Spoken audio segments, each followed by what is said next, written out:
مقصد تمہارا یہ ہو کہ باقی تمام دینوں پر اللہ کا دین، دین اسلام غالب آ جائے۔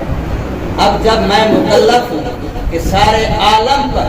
ساری دنیا پر، ساری انسانیت پر دین اسلام کو غلبہ دینا، غالب کرنا، یہ میری محنت کا مقصد ہونا چاہیے، تو پھر اپنے اوپر دین کو غالب کرنا اور قائم کرنا، وجود میں لانا، یہ تو بدری کیا اولا ہوگا۔ یہ کیسے ہو سکتا ہے کہ میرے وجود پر تو دین نہ ہو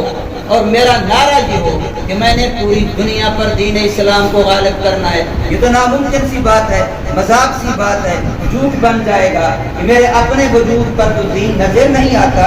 اور میں نعرہ کیا لگا رہا ہوں کہ میں آخری نبی کا امتی ہونے کی وجہ سے، محمد کریم صلی اللہ علیہ وسلم کا امتی ہونے کی وجہ سے میرا مشن یہ ہے، میری زندگی کا مقصد یہ ہے کہ اللہ کا دین اللہ کی پوری زمین پر غالب ہو جائے۔ اب آگے ہونا نہ ہونا وہ الگ بات ہے، لیکن محنت کا مکلف میں ہوں۔ ہم سب کی ذمہ داری یہ ہے کہ تمام مدارس کام کر رہے ہیں اسی مقصد کے لیے، تمام مساجد میں کام ہو رہا ہے اسی مقصد کے لیے، تمام خانقاہوں میں اولیاء اللہ بزرگان دین کام کر رہے ہیں اسی مقصد کے لیے، جہادی تنظیمیں ہوں وہ اسی مقصد کے لیے، تبلیغی جماعت ہو اسی مقصد کے لیے۔ کیا مقصد ہے؟ ایک ہی مقصد ہے، اللہ کا دین اللہ کی زمین پر غالب ہو جائے،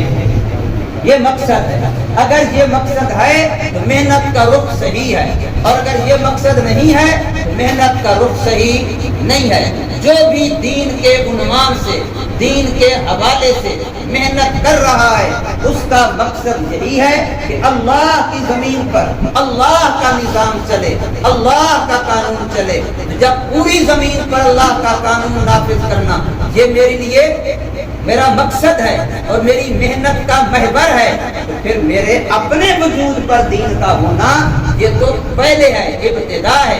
اس لیے ابتدا اپنے آپ سے ہے۔ میرے اور آپ کے پاک پیغمبر محمد رسول اللہ صلی اللہ علیہ وسلم کی خصوصیات میں سے ایک خصوصیت یہ ہے کہ میرے اور آپ کے پاک نبی نے جب اعلان نبوت فرمایا، اظہار نبوت فرمایا، اپنی نبوت کو ماننے کی دوسروں کو، تو کوئی اور دلیل نہیں دی۔ دلیل یہ دی کہ میں نے تمہارے اندر 40 سال گزارے، میری زندگی کو دیکھو، میں نے تمہارے اندر لڑکپن گزارا، بچپن گزارا، جوانی گزاری، 40 سال کی عمر میں نے تمہارے اندر گزاری ہے، میری زندگی تمہارے سامنے ہے، بس یہ تمہارے لیے دعوت ہے۔ میری زندگی میں حل وجدتمونی صادقا او کاذبا، تم نے مجھے سچا پایا یا جھوٹا پایا۔ اگر میری زندگی میں کہیں اعتراض کر سکتے ہو، انگل رکھ سکتے ہو، کوئی عیب خطا قصور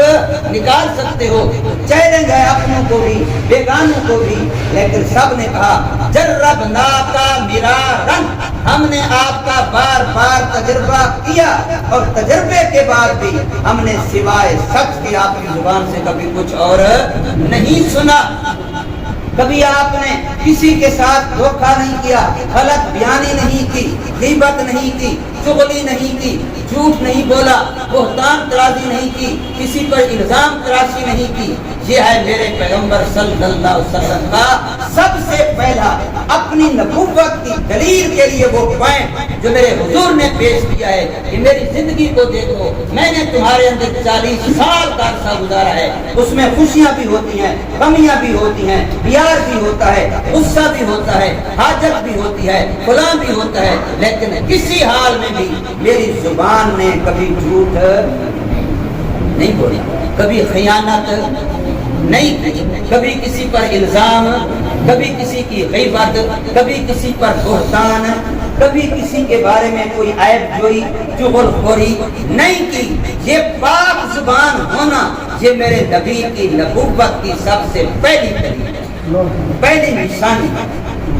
اب یہی ہمیں حکم ہے کہ ہم بھی اپنے آپ کو ایسا بنائیں۔ یاد رکھیے میرے اور آپ کے پاک پیغمبر محمد رسول اللہ صلی اللہ علیہ وسلم نے فرمایا کہ جو بندہ زبان ستھری لے کر کے آئے گا، زبان پاک لے کر کے آئے گا، زبان صاف لے کر کے آئے گا، زبان بے عیب لے کر کے آئے گا اس کے لیے جنت کی میں ضمانت دیتا ہوں۔